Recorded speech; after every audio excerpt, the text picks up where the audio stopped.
वीर साहबुद्दीन जिंदाबाद और तेजस्वी यादव जिंदाबाद, इस तरह के नारे लग रहे थे, लेकिन हकीकत में नारा ही रह गया, लेकिन उसका असर देखने को नहीं मिला इस चुनाव परिणाम पर।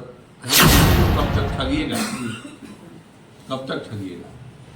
ये ठगने का जो सिलसिला है अब उसको रुकना चाहिए। जिस दिन अल्पसंख्यक समाज ये कहना शुरू करेगा कि जो मेरे लिए भलाई का काम करेगा मैं उसको वोट करूंगा, मैं भारतीय जनता पार्टी को वोट करूंगा, उस दिन ये जितने सेकुलर पार्टियां हैं सब धराशायी। जैसे कि पूरे बिहार प्रदेश में जिस चुनाव की चर्चा हो रही थी और सबकी निगाहें इसी चुनाव पर थी, वह था सीवान का सेंट्रल कोऑपरेटिव बैंक का चुनाव। और कहीं न कहीं चुनाव के परिणाम ने एक नया जो है माहौल बना दिया है और राजनीतिक गलियारे में काफी हलचल मचा दिया है।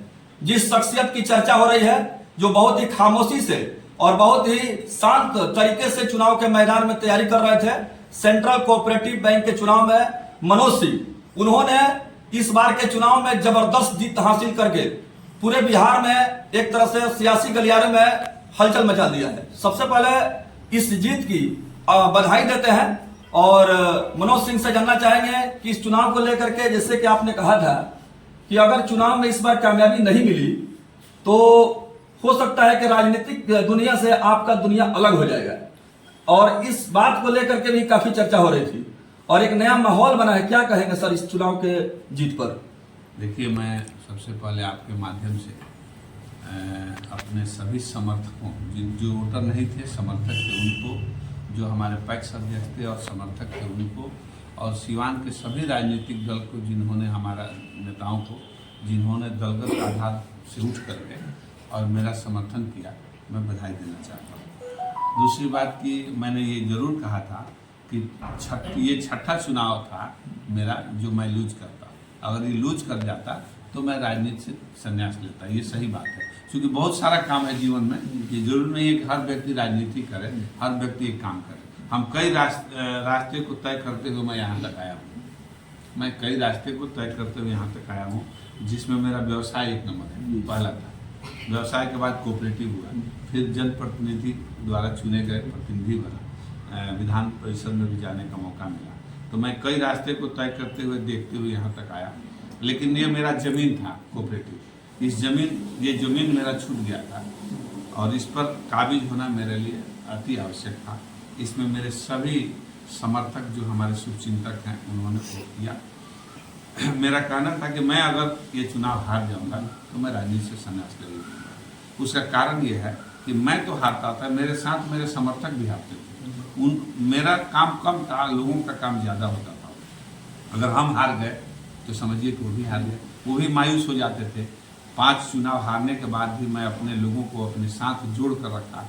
ये मेरी व्यक्तिगत काबिलियत थी कि मैं उन लोगों को अपने पास रख पाया। जी अध्यक्ष जी, मनोज सिंह जैसा व्यक्ति अगर कहीं न कहीं अगर इस तरह का फैसला लेता तो सीवान में एक बहुत बड़ा ये अफसोसजनक फैसला होता, क्योंकि बहुत सारे लोगों की उम्मीद, विश्वास और जन आकांक्षा होती है, और कहीं न कहीं इस तरह का जो विपरीत परिस्थितियों में जो फैसला आप लेने वाले थे, तो क्या आप भी मन से हार रहे थे क्या?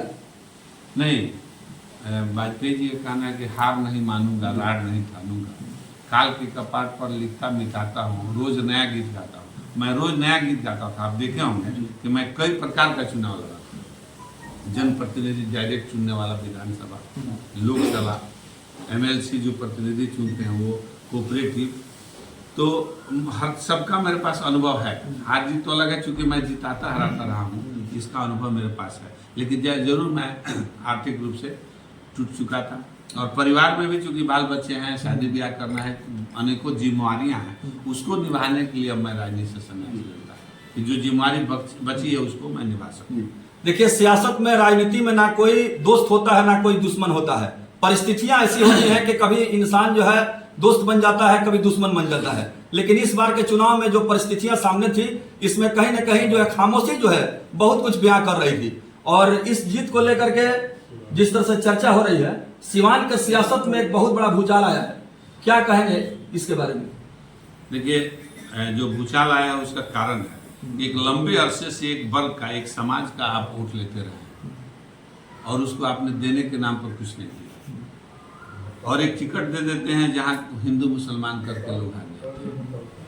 तो उस वर्ग को कुछ मिलना चाहिए इससे ज़्यादा। आज कमी महसूस होती है। 8 विधानसभा है, 1 लोकसभा है, 9 हुआ, जिला परिषद है, नगर परिषद है, कोऑपरेटिव है, कहीं अल्पसंख्यक समाज नहीं है। इस बात को उनको सोचना चाहिए, मुझे नहीं, मैं भाजपाई हूँ, मुझे नहीं सोचना चाहिए, लेकिन उनको सोचना चाहिए।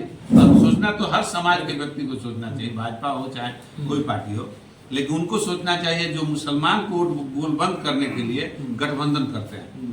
सिर्फ गठबंधन उनका इसलिए होता है महागठबंधन कि मुस्लिम वोट सबके नहीं भागेंगे, कहीं से घूम फिर करके इसी गठबंधन में आए मुसलमान का हो, लेकिन देने के नाम पर कुछ नहीं है। आज कोई बात सीवान में हो जाए, सांप्रदायिक दंगा हो जाए या किसी तरह की बात हो जाए, तो अल्पसंख्यक के पास कौन सा नेता जाएगा? क्या कहेगा कि मैं सरकार से ये दिलाऊंगा वो दिलाऊंगा? कुछ नहीं कह पाएगा, खाली हाथ है। पहले तो कभी ना कुछ हुआ करता था। बीच के कालखंड में गैप बहुत बढ़ गया, जिस कारण परिणाम हुआ कि आज रिजल्ट आप मैंने अल्पसंख्यक के पक्ष में नहीं गया।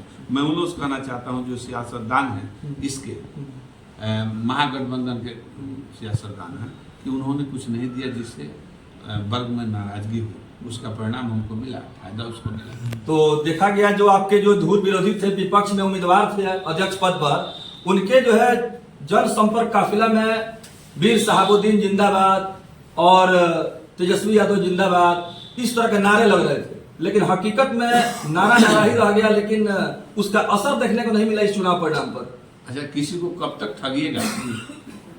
कब तक ठगिएगा? ये ठगने का जो सिलसिला है अब इसको रुकना चाहिए। जिस दिन अल्पसंख्यक समाज ये कहना शुरू करेगा कि जो मेरे लिए भलाई का काम करेगा मैं उसको वोट करूंगा, मैं भारतीय जनता पार्टी को वोट करूंगा, उस दिन ये जितने सेकुलर पार्टियां हैं सब धराशायी